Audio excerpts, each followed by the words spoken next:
¿Cómo está? Bien. ¿Frío? No, nada de frío.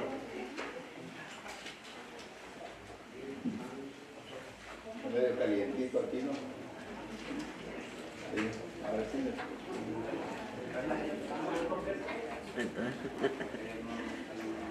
Bueno, vamos abriendo nuestras Biblias a Primera de Tesalonicenses, capítulo 4. Vamos a terminar esta sección, que son del versículo del 1 al 12. Y esta sección es una sección muy práctica. Recuerden que el tema general de Primera de Tesalonicenses, Segunda de Tesalonicenses es viviendo a la luz de la venida de Jesucristo.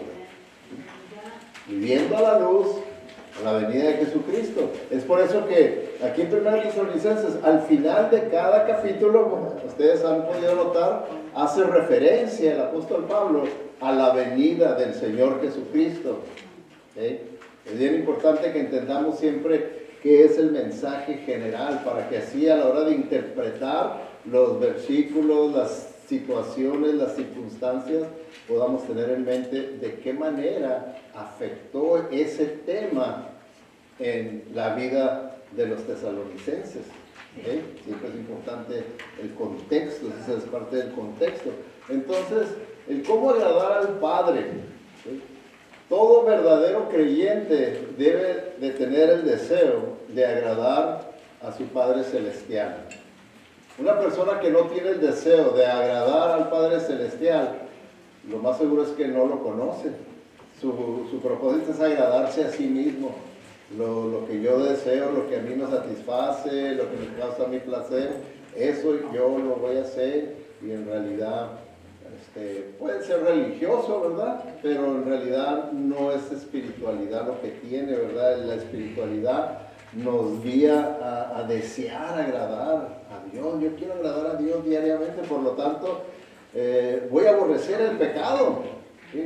No lo voy a excusar ni lo voy a tolerar en mi vida, sino que lo voy a aborrecer. Lo voy a aborrecer y lo voy a pelear y lo voy a pelear y lo voy a pelear, porque yo quiero agradar a mi Padre Celestial, y mi Padre Celestial es santo y Él quiere que yo sea santo como Él es santo. Entonces yo le voy a pelear al pecado en mi vida. Y es por eso, ¿verdad?, que en este pasaje vimos la semana pasada, en el mensaje número 1 de esta sección, que la primera manera en la que nosotros agradamos al Padre es andando en santidad. Los primeros 8 versículos de eso nos habló, andando en santidad. ¿Recuerdan ustedes el por qué las versiones que traducen más literalmente traducen andar en santidad? ¿Sí se acuerdan ustedes por qué? ¿Qué significa la palabra andar? ¿Sí? ¿Sí se acuerdan? ¿Sí? Sí, no, sí. Bueno, andar quiere decir que lo que la palabra de Dios nos está pidiendo aquí en cuanto a la santidad es que progresemos. ¿Verdad que en el andar uno progresa hacia adelante? Entonces es lo que quiere decir andar en santidad, que podamos progresar, mejorar, crecer en el área de la santidad. Ahora, la santidad significa apartarnos del pecado. Okay, aquí está el pecado. Entonces la santidad quiere decir que ahora yo le doy la espalda al pecado y progreso hacia ser más parecido a Cristo. Eso es la santidad, que yo me parezca más a Cristo y que me aparte más del pecado. Ahora, todos sabemos que tenemos pecado con el que tenemos que luchar, pero es para luchar, no para excusar. El pecado nunca se va a excusar. Nunca vamos a encontrar en la Biblia que la Biblia encuentre pasajes que se excuse el pecado. Se condena el pecado. ¿Por qué? Porque el mismo pecado condena al pecador. Entonces no lo puede uno excusar, lo tiene uno que condenar. Y entonces aquí, en esta parte que el apóstol Pablo está diciéndonos, ok, tú quieres agradar al Padre, entonces crece en esta área de la santidad. y vimos, ¿verdad?, que dio 4 razones por las que debemos de vivir una vida santa, y sobre todo se enfocó en abstenernos de las pasiones sexuales. ¿Por qué? Porque en ese tiempo el contexto histórico, ¿verdad?, de lo que era, acuérdense que es lo que es hoy en día Europa, era una sociedad principalmente con una cultura greco-latina, griegos y romanos, que eran 100% paganos, y sobre todo, ¿verdad?, en la cultura griega tenían sus templos ellos, y en esos templos había sacerdotisas, y lo que las sacerdotisas eran es a lo que ahora le llamamos nosotros prostitutas. Entonces la situación en cuanto al sexo era pecaminosa, era mala, como hoy en día, ¿verdad? Como hoy en día. Entonces el apóstol Pablo pues está introduciendo a estos nuevos creyentes en realidad nuevos valores. Para nosotros ya no es nada nuevo escuchar eso, pero para ellos era nuevo, ¿verdad?, escuchar lo que les dice. Y les dice aquí, ¿verdad?, las razones por las que deberían de vivir una vida santa. Dice, deben de vivir una vida santa para agradar a Dios. Para agradar a Dios. ¿Quieres agradar a Dios? Pues apártate del pecado. Apártate del pecado. No lo excuses, no salgas con pretextos de que pues no, nadie es perfecto y es... No. Condénalo. El que uno condena el pecado y uno quiere apartarse del pecado, no quiere decir que uno pueda vivir una vida perfecta. Pero tampoco quiere decir que yo voy a usar eso como pretexto para no luchar contra el pecado. La Biblia claramente nos dice que ahora yo ya puedo. Antes yo no luchaba contra el pecado. El pecado era mi naturaleza, espiritualmente yo estaba muerto. Y el pecado, casi podríamos decir, nosotros vivíamos para el pecado. El pecado se enseñoreaba de nosotros, dice la Escritura. Se enseñoreaba de nosotros, el pecado era mi Señor. Pero cuando uno nace de nuevo y viene una nueva naturaleza, el Espíritu Santo que mora en uno, dice la Biblia que entonces ahora debe de haber una lucha entre la carne y el Espíritu. ¿Y quién debe de ganar? El Espíritu debe de ganar. ¿Por qué? Porque todo lo podemos en Cristo que nos fortalece. Entonces podemos vencer en esa lucha. Entonces nos dijo que para agradar a Dios, y en segundo lugar para obedecer a Dios. Vimos, ¿verdad?, que ahí en ese pasaje el apóstol Pablo dice, la voluntad de Dios es su santificación. Muchas veces podemos decir, es que yo no sé cuál sea la voluntad de Dios, necesito consejo, Bueno, en esta área está muy claro en la Biblia cuál es la voluntad de Dios. Dice, la voluntad de Dios es su santificación. O sea que eso es lo que Dios quiere de nosotros, que nos apartemos más y más, que caminemos más hacia Él y nos apartemos más del pecado. Dice, esa es mi voluntad para tu vida. Está claro, no necesitas ir a una montaña con un vestido, con una bata blanca y esperar a que Dios te diga su voluntad en esa área, porque ya está revelada en las Escrituras, que es lo que Él quiere, ¿verdad? Ahí, ¿verdad?, que para obedecer a Dios. En tercer lugar dijo, para glorificar a Dios. Y aprendimos que glorificar a Dios quiere decir que para que Dios pueda manifestarse a través de nosotros, para que la gloria de Dios, la santidad de Dios pueda manifestarse a través de nosotros y la gente pueda ver que verdaderamente somos distintos, y eso es glorificar a Dios. Y en cuarto lugar dijo que para escapar del juicio de Dios. Está diciendo, y si tú no quieres agradar a Dios, no quieres obedecer a Dios, no quieres glorificar a Dios y quieres gozarte con el pecado, entonces vienen las consecuencias, viene el juicio de Dios. Va a venir la disciplina de Dios a tu vida. Y pues la Biblia claramente nos dice que Dura cosa es caer en manos del Dios vivo. Dura cosa es caer en manos del Dios vivo, que es mejor no buscarle por ese lado, ¿verdad? Porque está claramente revelado ya de parte de Dios que van a venir las consecuencias. Van a venir las consecuencias, que es mejor que nosotros obedezcamos la palabra de Dios y andemos en santidad por esas 4 razones, por esas 4 razones. Ahora, en segundo lugar, que ya va a ser material nuevo, esto fue lo que cubrimos la semana pasada. Ahora, queremos agradar al Padre. Bueno, andar en santidad, pues es una manera, ¿verdad?, en la que nosotros expresamos nuestro amor a Dios, ¿verdad? Nuestro amor a Dios, que es el máximo mandamiento. Amar a Dios por sobre todas las cosas, y amarlo con todo nuestro corazón, con toda nuestra alma, con todas nuestras fuerzas, entonces con toda nuestra mente. Entonces, si nosotros amamos a Dios, pues vamos a querer agradar a Dios y vamos a luchar para vivir en santidad, ¿okay?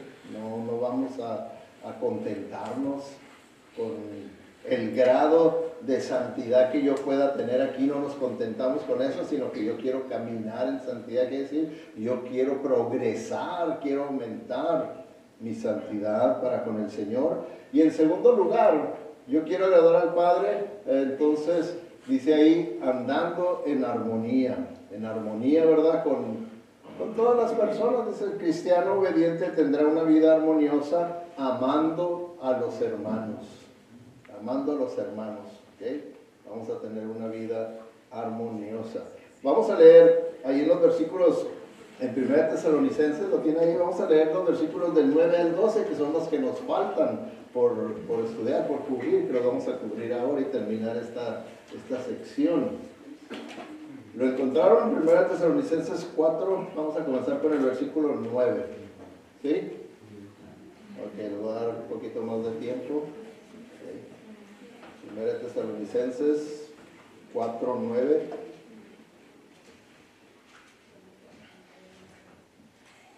Ok, bueno, dice así la palabra de Dios.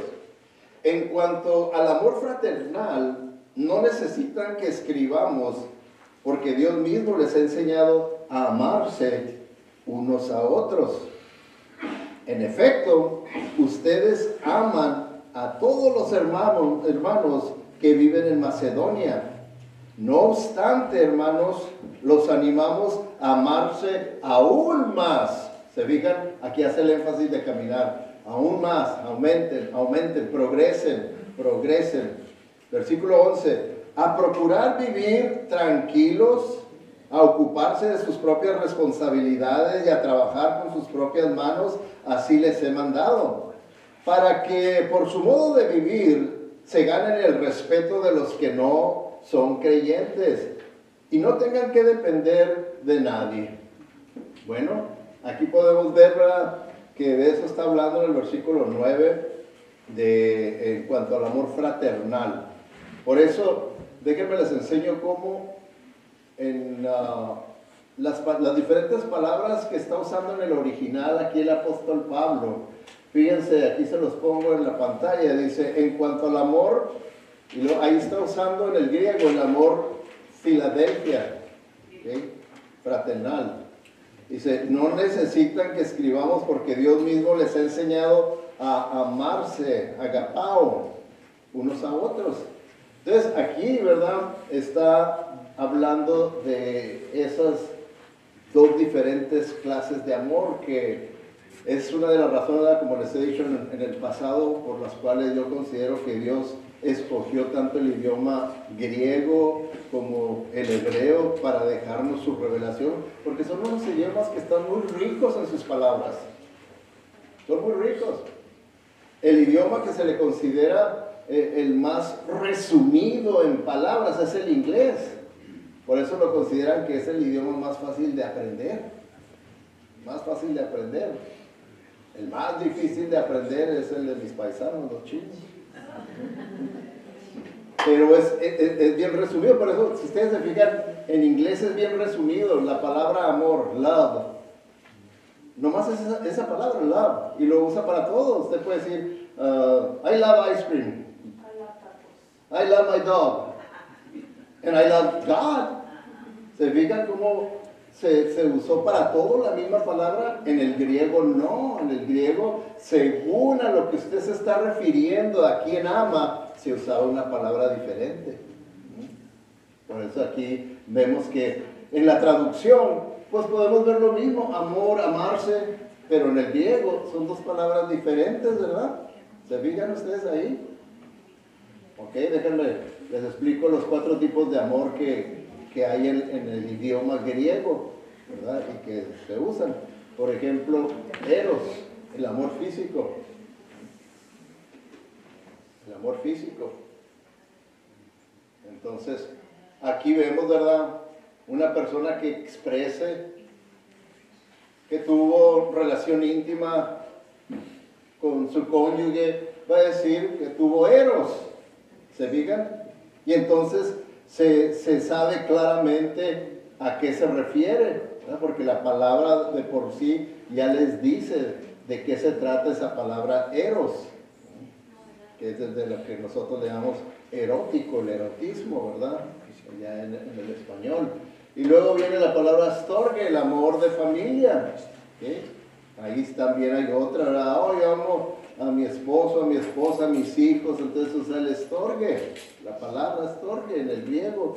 También cuando uno dice filia, amor de amistad. ¿Sí? Diferentes. Oh, a mis amigos, yo amo a mis amigos, a mi amiga, fileo, yo fileo a fulano, fileo, se usa otra palabra. Y lo mismo que agape es el amor de Dios. Esta clase de amor, el amor de Dios, es un amor que no está basado en las emociones y en los sentimientos. Es un amor que está basado en la voluntad. Por eso, ¿verdad? Este clase de amor trata a los demás como Dios los trataría. Porque es el amor de Dios. Es el amor de Dios. Y es por eso, ¿verdad?, que aquí el apóstol Pablo también mencionó la palabra agapao, diciéndoles, Dios mismo les ha enseñado a amarse unos a otros, a agapao unos a otros, a amarse, no basado en las emociones, los sentimientos, sino basado en la voluntad, ¿ok? Independientemente de sus sentimientos o preferencias personales, le caiga bien o no le caiga bien la persona, el amor de Dios va más allá de eso, de las emociones, los sentimientos, y es de voluntad, es de obediencia que nosotros debemos de amar hasta a la persona que en realidad nosotros consideramos que no merece ser amado. Porque ¿qué dice la Biblia? En el versículo más famoso de la Biblia o del Nuevo Testamento, de tal manera amó Dios al mundo. Amó Dios al mundo. ¿En qué basó Dios el amar al mundo? ¿En sus sentimientos o en su voluntad? Porque si hubiera sido por sus sentimientos, nos hubiera dado lo mejor de Él. Dice que dio a su único hijo. Nos hubiera dado lo mejor de Él o nos hubiera dado el infierno. El infierno nos hubiera dado, ¿verdad? Si Él hubiera decidido amarnos en base a sus sentimientos, a sus emociones, de base a lo que nosotros nos merecíamos. En base a lo que nosotros nos merecíamos, no merecíamos amor, merecíamos condenación. Pero es un amor de decisión que dice, aunque yo sienta esto, aunque esta persona no se lo merezca, yo quiero ser más como el Señor y voy a amar a esa persona. ¿Está fácil? Está fácil decirlo, ¿verdad? Como lo estoy diciendo. Porque, ¿verdad que no está fácil? Ahora la siguiente pregunta. ¿Está imposible amar así? ¿Está imposible? Antes quiere decir que sí es posible, ¿verdad? Porque todo lo puedo en Cristo. Entonces sí se puede. Para el verdadero creyente que tiene el Espíritu Santo, dice la Biblia, que cuando vino el Espíritu Santo en nosotros, derramó su amor en nuestros corazones. Entonces ahí está todo, ¿verdad?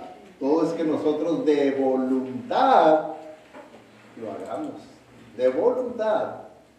Pero pues por lo general, ¿verdad? Lo que más tiende a prevalecer en nosotros es la emoción, luego, la emoción, la explosión emocional. Y esa explosión emocional me dice, tú dile lo que le tienes que decir, tú hazle lo que se merece. Y el Espíritu Santo me dice, así te traté yo, así es como yo trato contigo. Vamos a ver. No, por favor, no vayas a tratar conmigo de esa manera. Bueno, ¿y por qué tratas así tú con el prójimo? ¿Por qué respondes tú así con el prójimo? Porque esto y ¿quieres que te dé mi lista de razones por las cuales yo puedo tratar contigo así también? Mi lista de razones para tratar contigo de esa manera es mucho más larga que la que tú tienes contra esa persona, ¿verdad? Entonces, nosotros debemos de entender esto, ¿verdad? Por eso, ¿cuál era el segundo grande mandamiento que el Señor Jesucristo les dijo a los judíos cuando vinieron a probarlo? ¿Cuál es el más grande de los mandamientos? ¿Qué les dijo? Y el segundo es similar, que venía, ¿verdad?, del Antiguo Testamento. ¿Cuál era? Ama al prójimo como a ti mismo, ¿verdad? Bueno, Jesucristo le hizo un cambio. Lo único que hizo fue que lo pasó a otro nivel, a un nivel superior, ¿verdad? Como es el cristianismo, ¿sí? Un nivel superior de vida. Y entonces Él le hizo ese ajuste, ¿verdad? Y fíjense cómo lo ajustó. Dice, un nuevo mandamiento les doy, que se amen unos a otros como yo los he amado, así deben de amarse unos a otros. ¿Y qué palabra está usando ahí en cuanto al amor? Agapao, el amor de Dios. Ese amor incondicional, ese amor que no es basado en emociones, sentimientos, sino que es basado en la decisión de yo querer ser como mi Señor. Y voy a amar aún a la persona que no merece ser amada.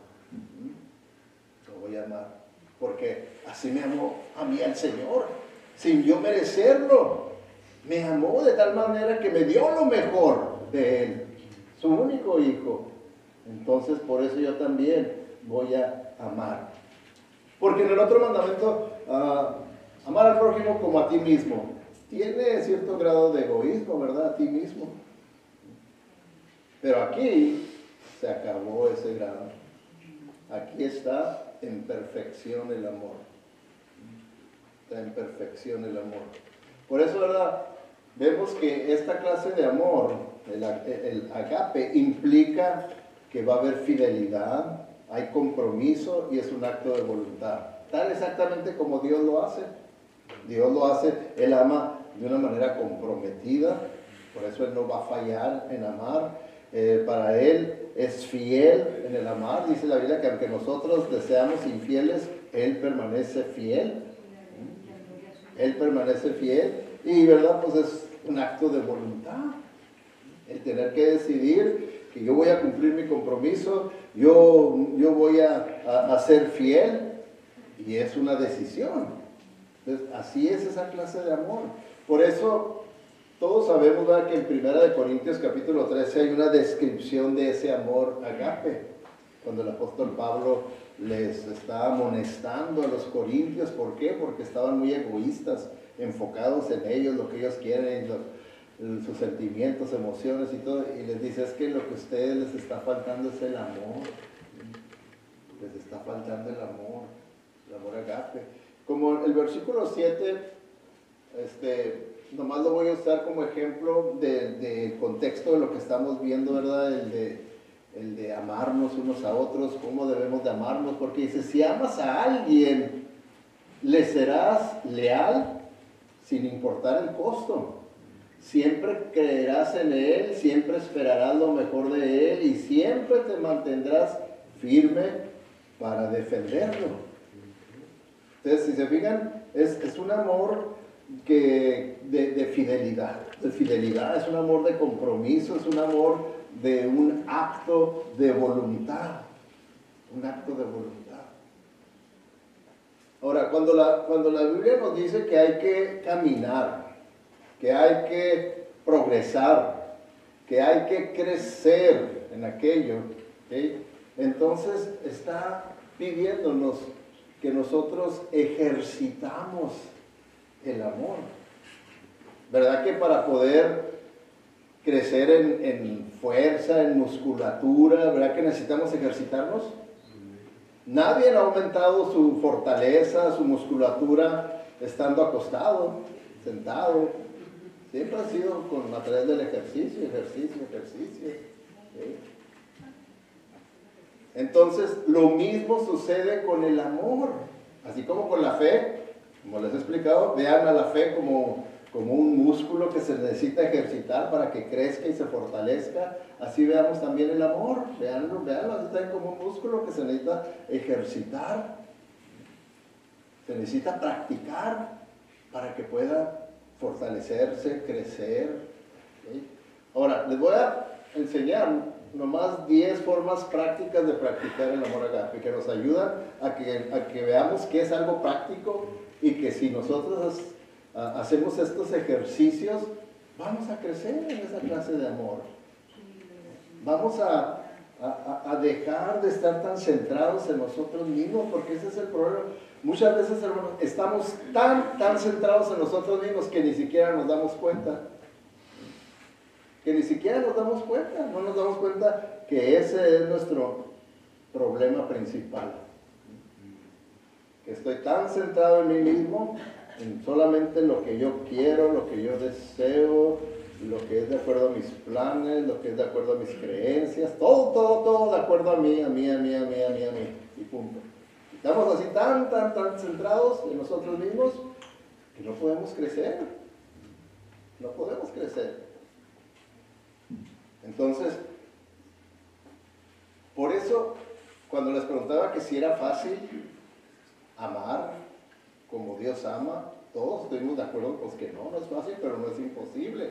Ahora, ¿qué es lo que lo hace tan difícil? El egoísmo, ¿verdad? ¿Y por qué es tan difícil? Porque para que yo pueda amar así, voy a tener que comenzar con negarme a mí mismo. ¿Será algo fácil? Muchas veces ni siquiera estamos conscientes de esa necesidad, ni siquiera estamos conscientes de que yo me tengo que negar a mí mismo. Por eso el Señor Jesucristo dijo, si alguien quiere seguirme a mí, va a tener que empezar negándose a sí mismo. Ahí va a ser el comienzo de verdaderamente seguirme a mí. Negarse a sí mismo y seguirme en obediencia. Los domingos, no, dice cada día. No nomás los domingos, cada día seguirme en obediencia. ¿Okay? Entonces, vemos, ¿verdad?, que podemos nosotros crecer, negándonos a nosotros mismos. El primer ejercicio que hay que hacer, ¿verdad?, para crecer, el perdón. El perdón en realidad es el fundamento, hermanos, del amor agape. Esa es la decisión más difícil para hacer, el poder perdonar a una persona que nos haya ofendido profundamente. Piensa usted el peor de los daños, el peor de las ofensas que pueda uno recibir, y dígame usted si es fácil perdonar cuando se trata de eso. ¿Es fácil perdonar? Nosotros muchas veces decimos, sí, yo ya lo perdoné. Sí, ya lo perdoné.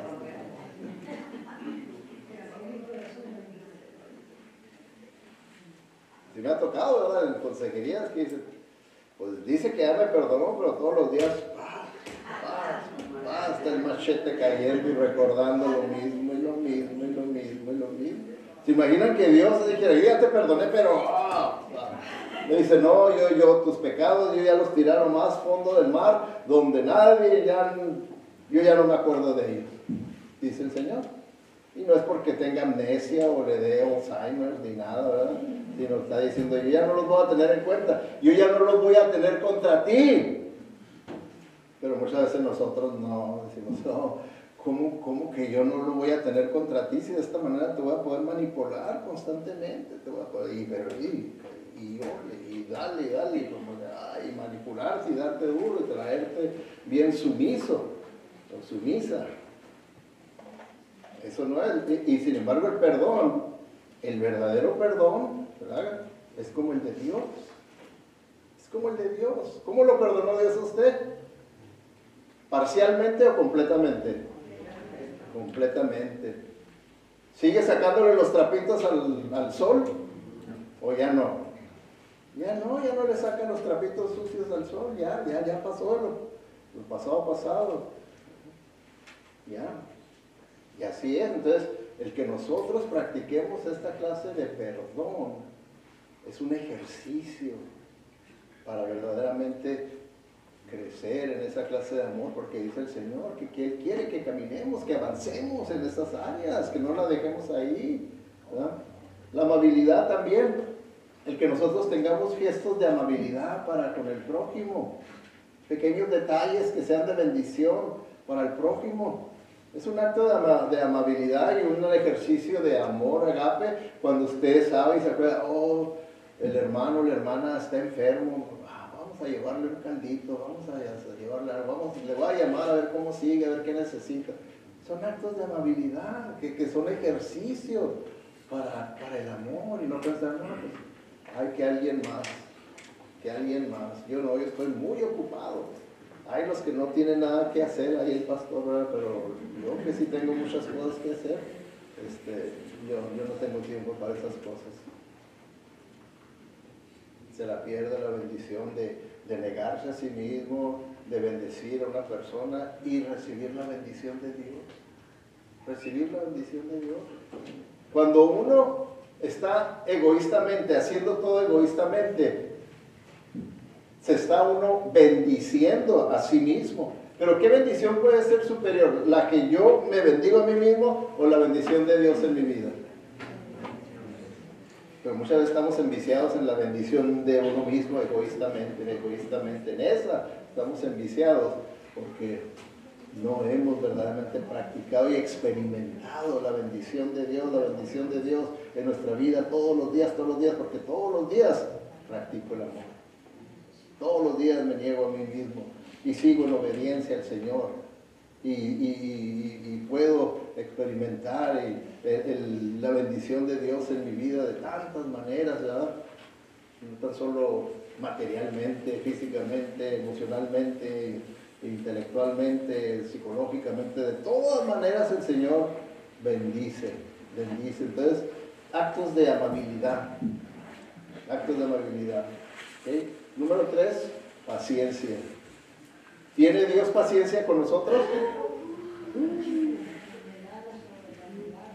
Y así usted tiene paciencia con sus hijos, con su cónyuge, con compañeros de trabajo, con el patrón, con los vecinos latosos o un familiar problemático. ¿Tiene usted paciencia? Porque la falta de paciencia en realidad, una vez más, ¿verdad? Es que está uno actuando en la carne, es decir, no. Tú me la haces, yo te la hago. Tú me dices, yo te digo. Ojo por ojo, diente por diente. Mientras que la paciencia es tolerancia. Yo quiero ser como el Señor. Quiero ser paciente porque pues yo ofendo al Señor todos los días, ¿verdad? Y Él es paciente, es tolerante con nosotros. Entonces, por lo tanto, ¿verdad? Yo quiero ser pacificador, yo quiero vivir en paz con todos y yo voy a hacer, como dice la Biblia, en cuanto esté de parte de ustedes, hagan todo lo posible por estar en paz con todos los hombres. Entonces, que sea un pacificador, que verdaderamente haga todo lo posible uno por estar en paz con todos los hombres. Y así esa persona no quiere estar en paz con nosotros, bueno, allá tú amárgate, pero mi conciencia queda limpia delante de Dios. porque yo hice la voluntad de Dios. Y yo hice todo lo posible por estar en paz contigo. Entonces, todo eso son ejercicios espirituales para crecer en esa clase de amor. Y muchas veces, ¿verdad? Ni siquiera queremos tener paz con el cónyuge. Con el cónyuge. Imaginen ustedes con la persona más cercana a uno, con la persona que duermo y no quiero tener paz. Wow. Generosidad. ¿Sí? La generosidad es otro ejercicio, hermanos. El que nosotros seamos generosos. Generosos. Cuando la Biblia dice que demos a Dios, dice, porque Dios ama al dador alegre. Bueno, así lo tradujeron alegre, pero ¿saben cuál es la traducción literal? Que Dios ama al dador que da con locura. Con locura. ¿Por qué con locura? Es de tal manera que las personas pueden decir, ¿dices todo eso? ¡Está loco! A eso se refiere, ¿verdad? La traducción, de dar como con locura. Porque muchas veces las personas tratan de dar lo menos posible, no con locura, lo más posible. Lo menos posible. Y le cuentan, no, pues que el diezmo, pero es que esto no cuenta como diezmo, y esto no cuenta como diezmo, esto tampoco, y que es. Y empiezan a hacer cuentas y a buscarle la manera hasta de cómo no decir, no, y al final de cuentas eso es del Antiguo Testamento. Y nosotros vivimos en el Nuevo Testamento ya, y le buscan, y le buscan, y le buscan, en vez de decir, a mí no me importa, yo voy a ser generoso con el Señor. Y voy a dar con locura como el Señor. Y punto. Yo no voy a andar buscando razones para no dar, porque yo quiero ser generoso como es el Señor. ¿Acaso el Señor nos bendice a cuentachiles? ¿O es generoso? Oh, qué bárbaro. ¿Verdad que decimos, oh, Dios es bueno y siempre es bueno? All the time. Siempre es bueno. Siempre es generoso.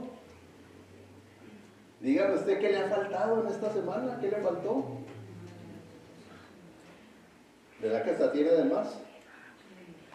Nomás que lo que hacemos es que nos ponemos a compararnos con alguien más y no, aquel tiene más que yo. No, Dios no es generoso conmigo, es generoso con aquellos, pero no conmigo. Ahora compárate con otros de allá. Y allá ni siquiera tienen un baño en su casa. Ni siquiera tienen un techo de veras y ahí. Entonces, por eso les digo que es bueno el viaje a Oaxaca, porque ahí ustedes se van a exponer a gente bien necesitada, que le dan ganas a usted hasta de quitarse la ropa y dárselas, de ver la pobreza que hay, ¿verdad?, en esas gentes. Entonces, cuando usted experimenta eso, dice, ay Señor, perdóname, verdaderamente comparado con ellos soy millonario, no rico, soy millonario comparados con ellos.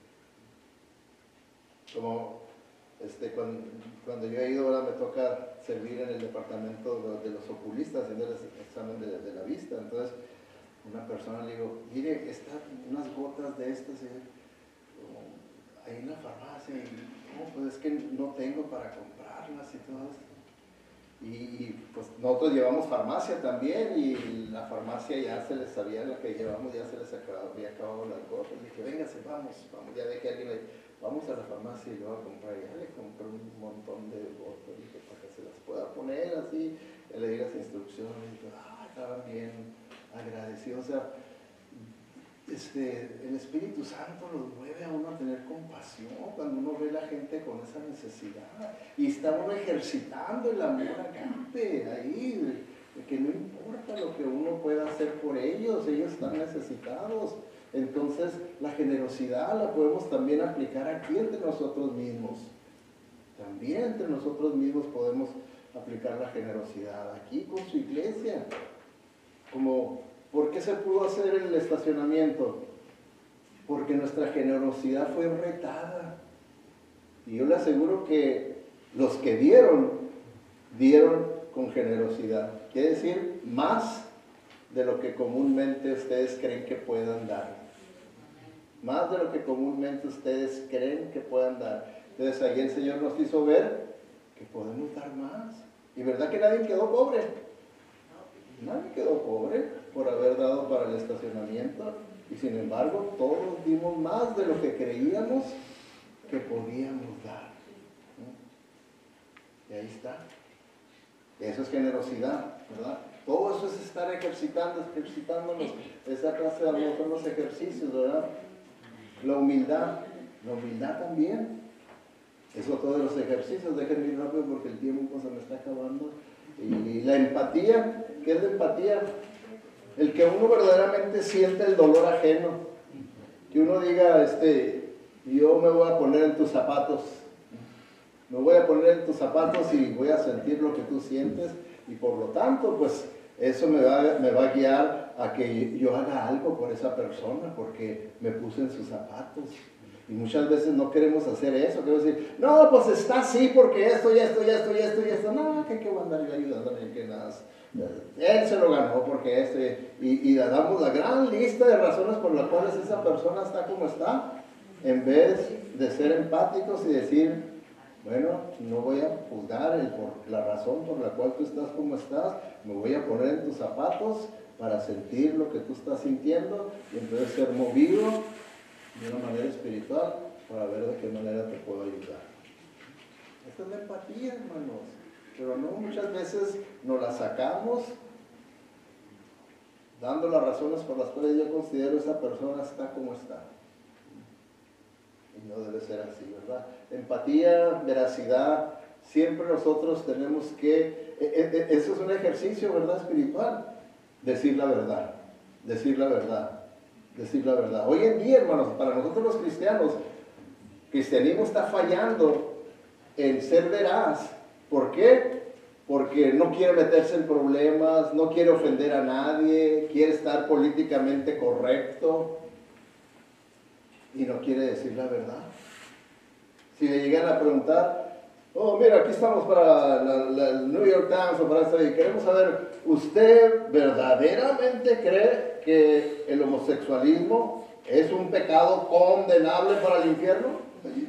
Bueno, pues yo en realidad no puedo decir con seguridad, y empieza la gente a tratar de terminar diciendo nada.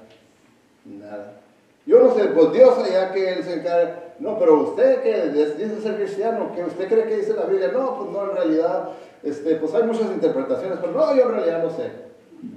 No quiso decirla, ¿verdad?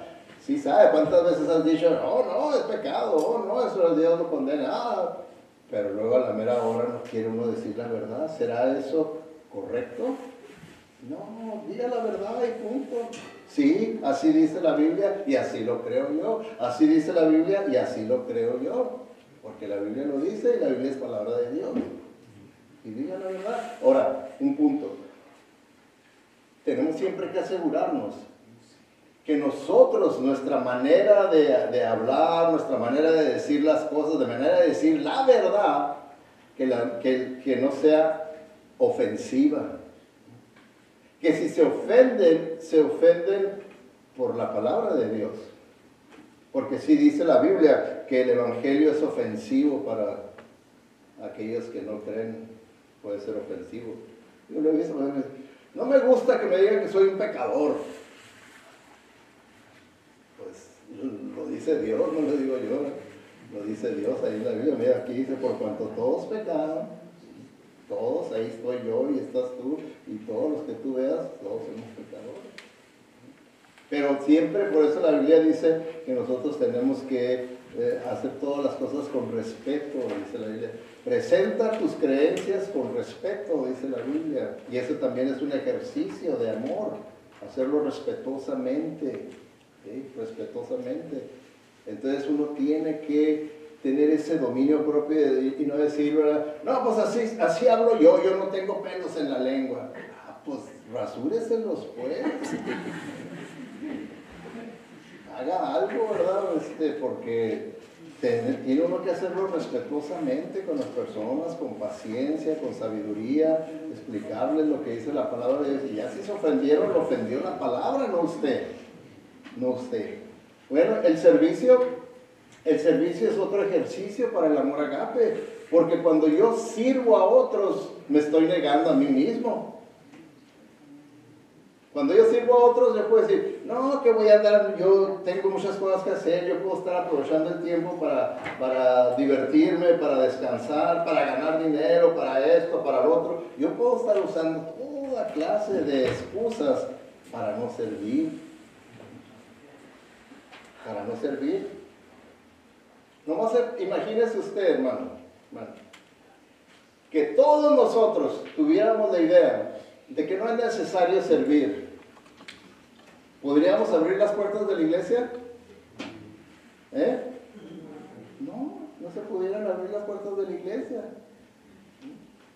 No íbamos a poderlas abrir porque pues nadie va a servir.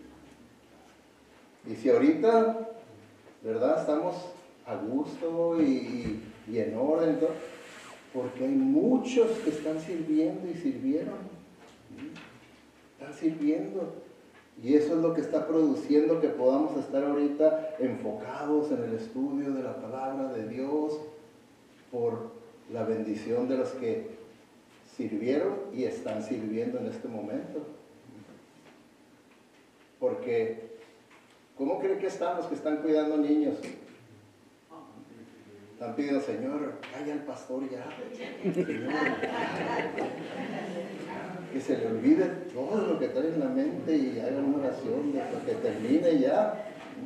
Estos niños están llorando, este está bien necio, este anda bien sucio ya. Y bueno, tantas cosas que pasan ahí. Pero están sirviendo para nuestra bendición y que podamos estar aquí, ¿verdad?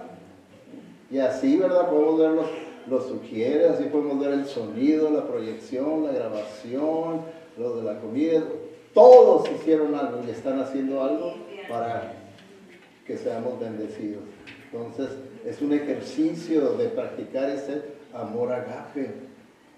Fíjense, hermanos, hasta las dificultades entre nosotros, porque va a haber diferencias entre nosotros, va a haber roces entre nosotros, dice el pastor MacArthur aquí en esta cita, dice, las dificultades que los creyentes tenemos unos con otros son oportunidades para que crezcamos en nuestro amor. Aún eso, fíjense, como leyeron, son oportunidades para que crezcamos en nuestro amor. ¿Sí? Cuando usted tenga una diferencia con alguien y dice, no, que hermano, que no, hermano, no cumple lo que sea.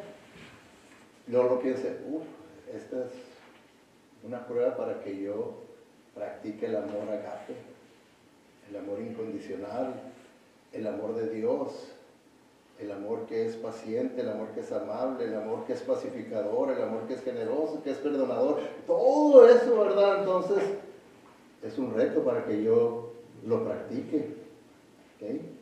Bueno, entonces, si nosotros queremos agradar a nuestro Padre Celestial, ¿okay? Hemos visto que debemos de crecer en santidad, progresar en armonía entre nosotros. ¿Cómo? Progresando en el amor agape, el amor incondicional entre nosotros. Y por último, que podamos progresar en nuestro estilo de vida, que sea un estilo de vida honoroso, honrado, honestamente. Por eso dice, para que andéis honestamente para con los que no son creyentes y no tengáis que depender de otros para lo que necesitas. ¿Okay? Entonces, en el versículo 11 vimos que dice, procurar vivir tranquilos, ocuparse de sus propias responsabilidades y a trabajar con sus propias manos, así les mando. ¿Okay? Así les mando.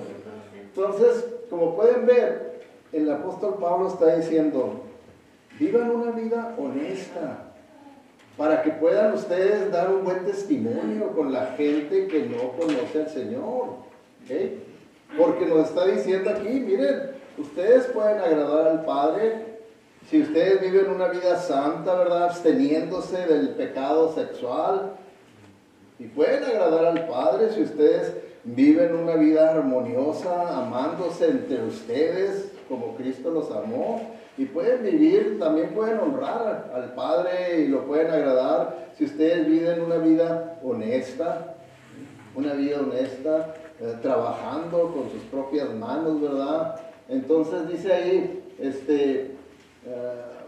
dice, procurar vivir tranquilos, a ocuparse de sus propias responsabilidades y trabajar con sus propias manos, así les he mandado. ¿Okay? Así les he mandado. Bueno, tenemos que entender el contexto de lo que está diciendo, por eso les subrayé trabajar. Porque al estar ellos tan conscientes de que estaban viviendo a la luz de la venida del Señor Jesucristo, hubo algunos que se llevaron esa verdad a un extremo. Es decir, yo ya no quiero nada con las cosas del mundo, el Señor no tarda en venir, yo me voy a enfocar nomás a las cosas espirituales, voy a estar en meditación de la palabra, estudio de la palabra, la oración, y ya se olvidó de las responsabilidades de esta vida. Se olvidó de las responsabilidades de esta vida. Entonces, el Señor les dice, ocúpese de sus propias responsabilidades. Dice, no deje sus responsabilidades. Usted tiene responsabilidades en este mundo y las tiene que cumplir. Y a trabajar con sus propias manos. A trabajar con sus propias manos. Es una palabra que se repite, ¿verdad?, en el Nuevo Testamento. ¿Por qué? Tenemos que entender otra vez el contexto. Porque en esa cultura, ¿verdad?, greco-latina, griego, romanos, había más personas que no eran libres, que eran esclavos, que libres. Más esclavos que libres. Entonces, la mayoría de las personas no trabajaban con sus manos. Quien trabajaba con sus manos eran los esclavos. Y ellos nada más pues daban órdenes, dirigían, y esto y lo otro y acá, y no trabajaban con las manos. Y el apóstol Pablo siempre les dijo, no, y él les dio ejemplo, y dice, miren, yo trabajé con mis manos haciendo las carpas. Trabajen con sus manos. Y estas personas pues nada, no querían hacer nada más que pues, nomás para las cosas espirituales. Yo estoy bien esperando la venida del Señor, no quiero contaminarme con las cosas del mundo, con el trabajo, no, yo nada más acá. Y entonces el apóstol Pablo les dice, dice, no van a dar buen testimonio. Fíjense que le dice en el versículo 12, para que por su modo de vivir se ganen el respeto de los que no son creyentes y no tengan que depender de nadie. No dependan de nadie, porque si ustedes no trabajan, pierden su testimonio. Yo perdí el micrófono. Pierden su testimonio, pierden sus entradas de dinero, pero como la familia, las amistades vieron que esta persona se desocupó y pues los niños tienen hambre y la señora también están batallando, pues ahí vienen ya los familiares con comida, vienen vecinos con comida, vienen otros hermanos de la iglesia y les proveen. Y dice, pues se viene a gusto aquí, pero bien espiritual, ¿verdad? Orando y meditando y estudiando, ¿verdad? Y que alguien más mantenga a mi familia y a mí, ¿verdad? Porque yo estoy haciendo algo mucho mejor que lo que hacen ellos, ¿verdad? Yo sí estoy enfocado en las cosas de Dios, ellos no. ¿Okay? Entonces, como les he dicho, ¿verdad? Segunda de Tesalonicenses, el apóstol Pablo la escribió como 11 meses después de primera. Entonces, ¿qué fue lo que pasó? ¿Cómo se resolvió esa situación con estos hermanos que ya se habían desentendido de sus responsabilidades o empeoró la situación?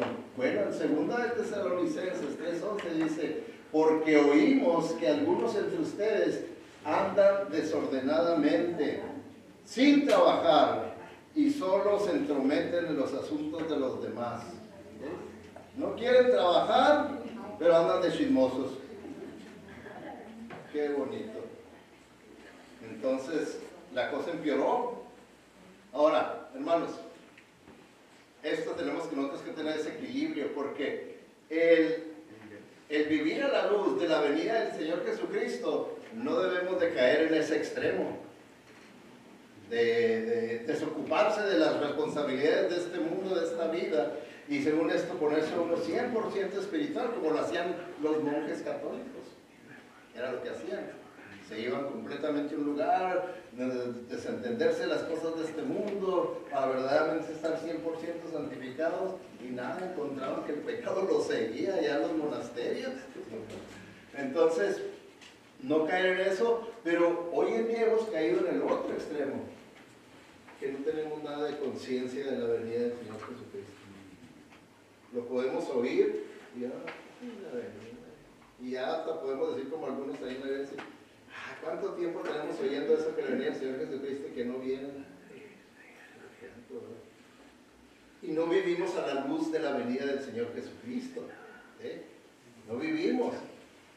Entonces, unos de más, otros de menos.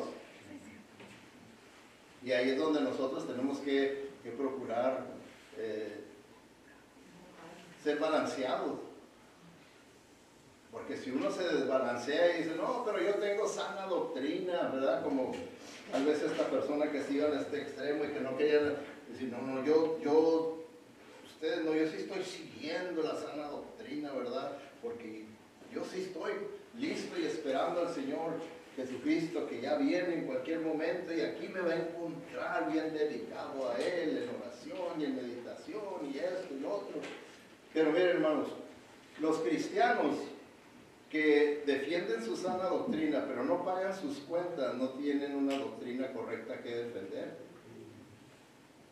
Como estos hermanos, ¿verdad? Que estaban ya dejando de responsabilizarse de las responsabilidades de este mundo. Entonces, ¿qué usted paga? ¿Usted paga lo que debe? Bien importante. No puede uno decir, no, pero yo tengo sana doctrina. Haga lo que debe. Sí, eso por eso es bien importante. Recuerdo en una ocasión que me llamaron y dijeron, pastor, queremos su opinión, estamos considerando una persona para pastorear nuestra congregación, ¿qué nos sugiere? ¿Qué debemos de hacer? Dije, ya le hicieron una investigación en cuanto a sus finanzas. No, pero lo pueden hacer por internet y les va a costar, ¿no? $15 para costar. Usted puede ver cómo está. Ya después, como la semana, pastor, muchas gracias, lo hicimos y esta persona se ha declarado en bancarrota 2 veces y ahorita está hasta acá de deudas que no paga. Y bueno, pues ese es el carácter de esa persona, ustedes saben si lo quieren llamar para que sea su líder espiritual. Esto es bien importante, ¿verdad? Bien importante todo eso. ¿Sí? Ahora, ¿por qué debemos de trabajar? ¿Por qué debemos de trabajar? Hay personas que dicen, ay, pastor, porque pues es una maldición de Dios por haber caído. ¿Es el trabajo una maldición? Hay personas que así dicen, ay, otra vez el lunes a la maldición. Los cristianos deben de trabajar para proveer para sus propias familias. La Biblia nos dice en 1 Timoteo 5:8, el que no provee para los suyos y sobre todo para los de su propia casa, ha negado la fe y es peor que un incrédulo. Ahora, también otra razón por las cuales trabajamos y debemos de trabajar, trabajamos para poder dar a quien tiene necesidad. O sea, para que seamos generosos y compartamos con las personas. ¿Qué dice ahí la palabra de Dios en Efesios 4:28? Dice, usa tus manos para trabajar duro y luego da generosamente a los necesitados. ¿Se fijan? Esa es una de las razones también por las cuales debemos de trabajar. Entonces, ahí, ¿verdad? El problema en la iglesia de Tesalónica era que algunos ya no querían trabajar. Dijeron, no, para nada. Entonces el apóstol Pablo, ¿verdad? También tuvo que decirles, bueno, el que no quiera trabajar, que tampoco coma.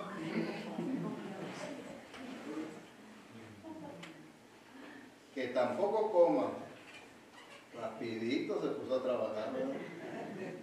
Si ya no va a haber comida, lo más seguro, dije, ¿sabe qué? No lo malimpongan, no le traigan nada de comida. Déjenlo que tenga la responsabilidad de que sus hijos están llorando de hambre, que su esposa le está... Déjenlo. Y que sepa lo que acabamos de decir de parte del Señor, que si no quieres trabajar no vas a comer. Pues, lo más seguro es que se acabó el problema, ¿verdad? Se acabó el problema. Bueno, pues vamos a esperar al Señor trabajando. Porque el trabajo no es ninguna maldición. ¿Okay? ¿No? Fíjense, que les puse aquí, el trabajo no es una maldición, es una bendición.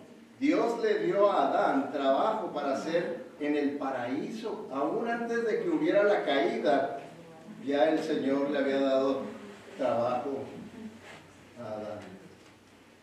El trabajo no es a causa de la caída. El trabajo ya estaba desde antes de la caída. Es una bendición. Ahora díganme ustedes, ¿irá a haber trabajo en el cielo? ¿O vamos a andar flotando ahí en una nube? Mi mente imperfecta no puede entender qué clase de trabajo, cómo va a ser ese trabajo, pero lo más seguro es que va a haber trabajo. Dice el Señor que Dios, Él siempre ha obrado y va a seguir obrando, siempre va a seguir trabajando, y nosotros vamos a servirle allá. Yo no sé, no les puedo decir, mire, ¿cómo, pastor? Denme una lista de las cosas que vamos a hacer. Yo no sé, pero yo sé que sí va a haber trabajo, porque el trabajo no es una maldición. Entonces, el cristiano obediente tendrá una vida santa al abstenerse del pecado sexual, una vida armoniosa, amando a los hermanos, y una vida honesta, trabajando con las manos y no inmiscuyéndose en los asuntos de los demás. ¿Y saben cuál va a ser el resultado de esto? Ahí dice. ¿No quiere salir? Ahí está. Y Dios será glorificado y agradado. Dios será glorificado y agradado. ¿Se fijan? ¿Quiere usted eso para usted? Pues tómale una foto y vívalo. Ahí está. Porque si no, mañana se le va a olvidar de que se trató todo eso. Y viene Satanás, le roba la semilla y terminó en nada. ¿Okay? Vamos a orar. Te damos gracias, Padre Celestial, por tu palabra que sí es viva y eficaz y penetra hasta lo más profundo de nuestro ser. Ayúdanos, Señor, a que no permitamos que el enemigo venga y levante esta semilla que ha sido plantada en nuestros corazones y que tú tienes como propósito que la semilla verdaderamente crezca para que dé frutos de vida. Señor, queremos verdaderamente agradarte a ti. Queremos verdaderamente, Señor, prosperar y crecer en santidad, en andar en armonía, al amarnos unos a otros con tu amor, Señor, con ese amor que tú nos has mostrado con tu Hijo Jesucristo. Y queremos también vivir vidas honradas, que demos un buen testimonio ante los perdidos, para que así ellos puedan verte a ti, Señor, en nosotros, y tú seas de esa manera glorificado y seas honrado. Gracias, pues, Señor, te damos por todo esto, y recuérdanos siempre lo que verdaderamente tenemos que hacer si queremos que esto se haga una realidad: negarnos a nosotros mismos. En el nombre de Cristo Jesús y para su nombre y su gloria te lo pedimos. Amén. Que el Señor les bendiga, hermanos. Y este sábado tenemos el programa de Navidad, la cena de Navidad. Si hay alguno de ustedes que no ha hecho saber que va a venir y cuántos van a venir,